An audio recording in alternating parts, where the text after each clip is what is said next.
एक राजा जो कि बहुत ज्यादा ताकतवर था, उसने लड़ाई में सभी राज्यों को हराकर उन सब का राज्य भी हासिल कर लिया।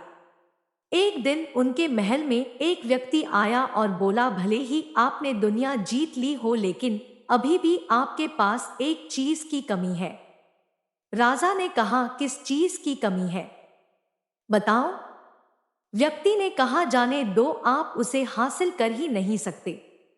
राजा ने उत्सुकता दिखाई कि बताओ तो सही, वो कौन सी चीज है। व्यक्ति ने कहा, आपके पास देवताओं के कीमती वस्त्र नहीं है। राजा ने कहा, उन्हें हासिल करने के लिए मुझे क्या करना होगा। व्यक्ति ने कहा, यदि आप मुझे अनुमति दे तो मुझे कुछ 6 महीने का समय लगेगा। मैं आपके महल में साधना के जरिए उन वस्त्रों को ले आऊंगा। व्यक्ति ने आगे कहा, लेकिन इस बीच मैं आपसे जरूरत की जो भी चीज मांगू आपको मुझे देनी होगी। राजा ने कहा, ठीक है, लेकिन यदि तुम धोखा करके महल से भाग निकले तो।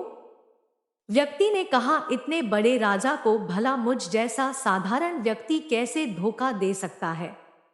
राजा मान गए और व्यक्ति को महल में अलग से एक अंधेरा कमरा दे दिया गया।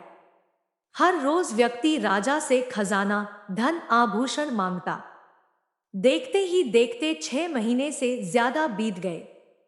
राजा ने सिपाहियों से कहा, लगता ये हमें मूर्ख बना रहा है, अंदर जाकर देखो वहां क्या हो रहा है। व्यक्ति ने बाहर आकर कहा, सिर्फ 2 दिन में मेरी साधना पूरी हो जाएगी, आप महल में जश्न का इंतजाम कीजिए। राजा खुश हुआ। उसने पूरे महल को सजवा दिया और दूसरे मुल्क के राजाओं को भी निमंत्रण दिया गया। राजा खुश थे कि देवताओं के कपड़े पहनने को मिलेंगे, इससे मान और प्रतिष्ठा बढ़ेगी। 2 दिन के बाद वो व्यक्ति समय अनुसार हाथ में एक बड़ा सा बक्सा लिए बाहर आया। महल में हजारों लोग उन कपड़ों को देखने के लिए इकट्ठे हुए थे। व्यक्ति आया और बोला, जैसा कि आज मैं कपड़े ले आया हूं, लेकिन मेरी साधना के जरिए मुझे कुदरत की शक्तियों ने बताया कि एक कपड़े हर किसी को दिखाई नहीं देंगे, यह केवल उसे ही दिखाई देंगे जो अपने पिता की सच्ची औलाद है। जो नाजायज औलाद होंगे उन्हें कपड़े दिखेंगे ही नहीं। ये सुनकर सब मौन हो गए। व्यक्ति ने कहा, अब मैं बक्से से कपड़े निकालता हूँ और राजन से दरख्वास्त है कि मैं उन्हें कपड़े देता जाऊंगा और वो अपने पुराने वस्त्र साथ ही साथ उतार कर इसे पहनते जाएंगे। व्यक्ति ने बक्से में हाथ डाला और कहा, ये लो राजन पगड़ी, ये पगड़ी पहने। बैठे हुए सभी लोगों और राजा ने देखा व्यक्ति के हाथ में कुछ नहीं है, लेकिन सबको व्यक्ति की बात याद आई कि जो अपने असली बाप का बेटा होगा उसे यह वस्त्र दिखाई देंगे। सबने झूठ में ही कहा, वाह वाह, क्या शानदार पगड़ी है। राजा ने उस अदृश्य पगड़ी को उठाया जो थी ही नहीं और पहन लिया। उसके बाद व्यक्ति ने एक कोट निकाल कर दिया जो था ही नहीं। सबने कहा, वाह वाह, क्या कोट है। राजा ने फिर से वह लेकर पहन लिया। व्यक्ति ने बक्से में हाथ डालकर एक लंगोट निकाली और राजा से कहा, अपनी लंगोट उतारे, ये कीमती लंगोट पहन लो। ऐसा करते करते इतना बड़ा राजा बिना वस्त्रों के खड़ा हो गया और राज्य में तालियां बजने लगी। वाह वाह, क्या सुंदर कपड़े हैं। सच जानते हुए भी किसी की हिम्मत नहीं हुई उसे कुछ कहने की। व्यक्ति ने राजा से आगे कहा, साधना के दौरान मुझे ये भी आज्ञा मिली है, इन कपड़ों को पहनने के बाद राजा को एक बार गांव में घुमाया जाए।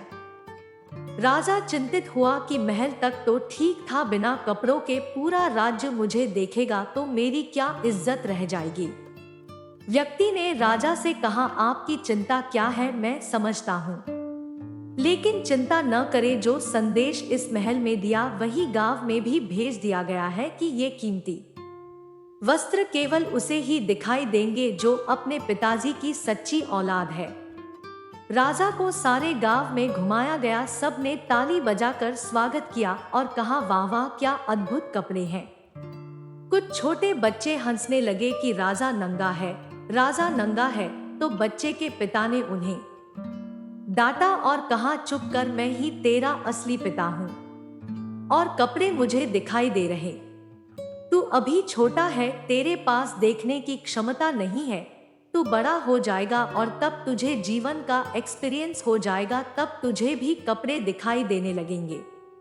दोस्तों, उस राजा की तरह हम सब भी झूठे विश्वास, झूठी कस्मों, झूठे व जबरदस्ती थोपे हुए नियमों में जीते हैं।